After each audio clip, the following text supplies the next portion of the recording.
آپ اس دن کے حوالے سے آج کیا کہیں گے؟ ویری امپورٹنٹ ڈے، اور اس کے ساتھ ساتھ یہ کہ بچوں میں یہ جو جذبہ ہے حب الوطنی کا، پیٹریوٹزم کا، اور خاص طور پہ اس ایونٹ کا ہم لوگ کیسے ڈال سکتے ہیں؟ جی بہت شکریہ. پہلے تو میں آپ کی ٹیلی ویژن کے توسط سے تمام پاکستانیوں کو اس پہلے جشن آزادی کی تہہ دل سے مبارک دیتا ہوں کہ جو ایک فتح مبین کے بعد ہمیں عطا ہوا ہے.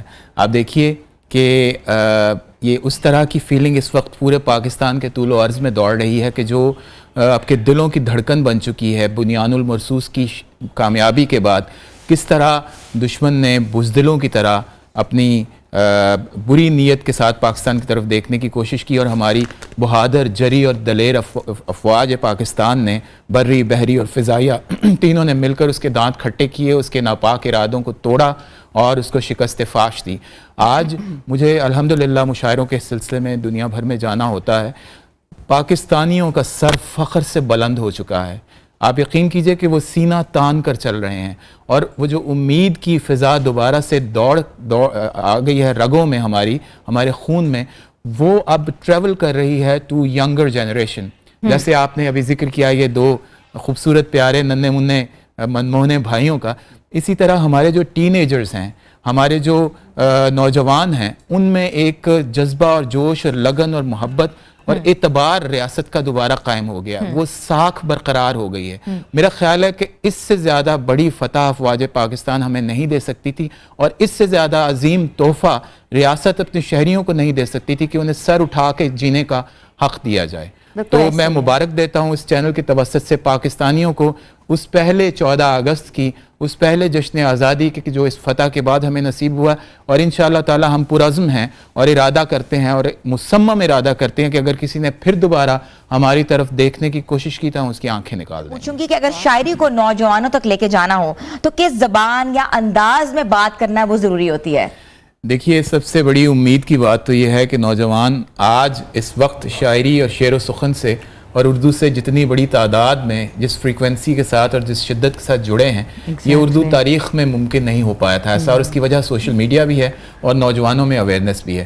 تو یہ بنیان المرصوص کے فوری بعد میں نے اس حوالے سے ایک نظم کہی تھی، امید افزا نظم، جو کہ اس بات کا پیغام ہے کہ پاکستان میں، وطن عزیز میں اور اس مملکت خداداد میں بہت ساری چیزیں ٹھیک ہو چکی ہیں اور بہت ساری چیزیں مزید ٹھیک ہونے والی ہیں، اور وہ دن دور نہیں کہ جب اس کا شمار انشاءاللہ تعالی ترقی یافتہ ممالک کے صف اول میں ہوگا.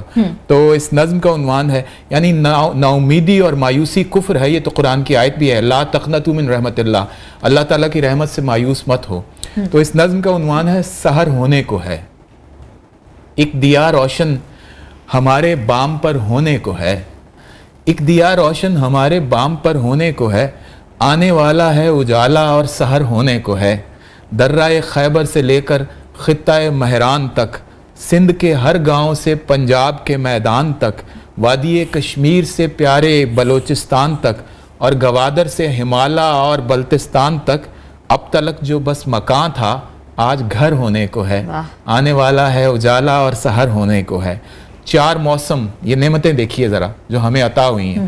4 موسم، 5 دریا، دشت و صحرا اور چمن، ایک طرف نیلا سمندر، ایک طرف کوہ و دمن، ان گنت پیر و جوان، لاکھوں کروڑوں مرد و زن، کیسی مایوسی کے رحمت کا خزانہ ہے وطن، تیز جو اپنا سفر تھا تیز تر ہونے کو ہے، آنے والا ہے اجالا اور سحر ہونے کو ہے.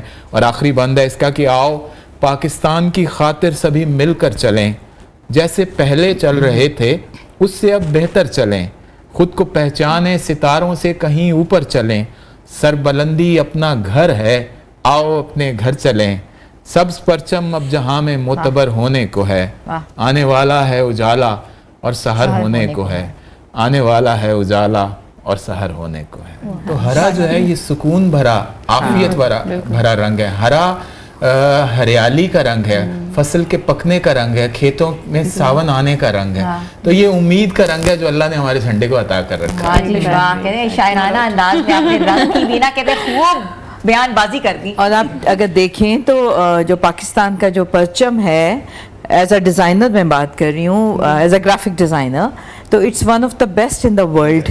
اس کا جو ڈیزائن اور لے آؤٹ ہے, اور اسی طرح ہمارا ترانہ بھی جو ہے اس کا میوزک اور poetry, again that is one of the best in the world. پوری دنیا میں جب یہ ترانہ بجایا جاتا ہے نا, لوگ واقعی ان کو گوز بمز آتے ہیں. میں نے دیکھا ہے جو بھی کلچر ہو, جس ملک میں بھی بجایا جا رہا ہو, تو آٹومیٹکلی آپ کو لگتا ہے ایک ڈفرینٹ ایک وہ اورا ہوتا ہے. حال ہی میں اولمپکس میں ارشد ندیم نے جب گولڈ جیتا تو اس ترانے کو سننے کی بات ہی کچھ اور تھی. اب دیکھیے الحمدللہ ہمیں اللہ نے پچھلے 2-2.5 برس میں جو فتوحات مسلسل عطا کر رکھی ہیں, دیٹ مینس کہ اللہ کی ہم پہ خاص الخاص نظر ہے, اور اگر ہم اسی سمت میں اسی ڈائریکشن میں آگے بڑھتے چلے گئے تو انشاءاللہ تعالیٰ بہت جلد اپنا مقام حاصل کر لیں. ہاں, میں سب سے پہلے آپ لوگوں کا بہت بہت شکریہ ادا کرتی ہوں. آپ لوگ آئے, آپ لوگوں نے کہتے ہیں کہ رونق لگا دی. آج جشن آزادی کا جو موقع ہے, جو ہماری 2 دن کی ٹرانسمیشن ہے وہ جاری رہے گی. کل بھی ایک زبردست قسم کی ہم ٹرانسمیشن جو ہے وہ کریں گے.